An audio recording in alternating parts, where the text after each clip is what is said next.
Hello everyone, welcome to CyberScoop TV. Greg Otto, your managing editor here. We're coming to you from the floor of the 2018 RSA conference. And I'm talking with Mark Guntrip, the Director of Email Security for Proofpoint. Mark, thanks for talking with us today. Absolutely.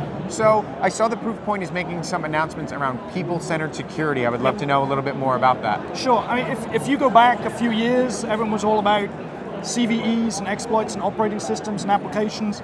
And to be honest, the software vendors have done a pretty good job of blocking all of those, and that makes vulnerabilities really, really expensive. Right. Well, that means these attackers don't want to pay that much money. And so the weakest chain now, or the weakest link in the chain now is, how can I get people to do my work for me? Right. What if I just send you something, you click on it, you open the link, you give me your credentials, whatever that might be. Right. So now what's really being exploited is the people, and the fact that they want to do the right thing, they want to do their job. And so what we at Proofpoint are doing is saying, okay, software vendors have done a great job with this, with operating systems and everything else. We still need to protect our people and the information because they're still going after it. They're just doing it in a different way.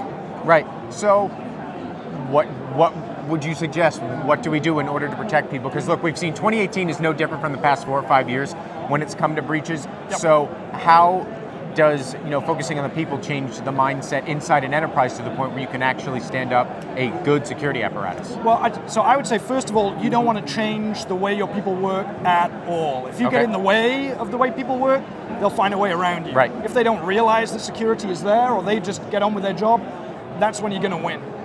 When it comes to that, how do you protect them? It really comes down to 3 things. Can you prevent threats before they get to the people? If we can stop a threat even before it's launched, that's a win.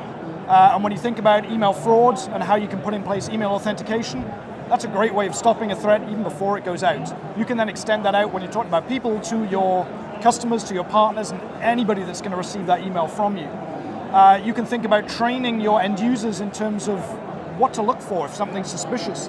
Run phishing simulations, say, is this real? Is it not? Should I report it? Should I not? And then tie that directly into training of, well, you didn't do so well, maybe we need to think about how you think about email security and what to look for in those emails. So we can stop those threats before they come in. Ideally, we want to stop them at the gateway if we don't stop them before they even start.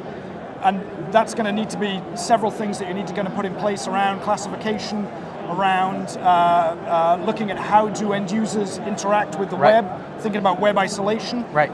You're going to do your job. If you can do that in a secure way, that's a win-win. Right. And then finally, on the response side of things, at some point something's going to happen, whether that's a threat that gets weaponized after delivery, or the guy that clicks on everything. Right. So we need to be able to say, how do we respond to those threats quickly in an automated way? I also think about people in terms of the IT and the security team. I want to make their jobs as easy as possible as well. Not tied up 8 hours a day just responding to something. Right. You get on with the important stuff and let the technology deal with getting rid of all the malware, and then tying that back to training as well to say, well, again, you fell for the attack. Let's train you and make you better so that next time we come around, it's not going to be as big of an issue. Great. So, given your expertise in email security, I would love to hear your thoughts on DMARC, because there has been a push, especially inside the federal government, to have DMARC implemented on more email systems.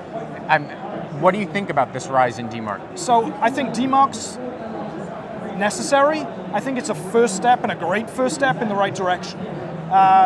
So the government, so they put in place with their BOD 1801 that they're going to do this. That's driven a lot of awareness for us as an email authentication vendor around other companies wanting to do that as well outside of the federal government. Inside and outside. That's going to stop one way that the attackers get through on email fraud, which is domain spoofing. Right. There's still plenty of other avenues for them to come through. So it's great, it's necessary, but it's not the end game in this. We need to be able to think about lookalike domains or cousin domains and how those can be used to go out there. We also need to look at just simple display name spoofing. That's even easier than spoofing a domain to try and get out to the victims. So it's a step in the right direction. Good, good. Mark, appreciate your insight. Thanks for speaking with us a little bit today. Absolutely. For all of our videos, check out our YouTube page, and for more on email security and all things cybersecurity, check out cyberscoop.com. I'm Greg Otto. Thanks for watching.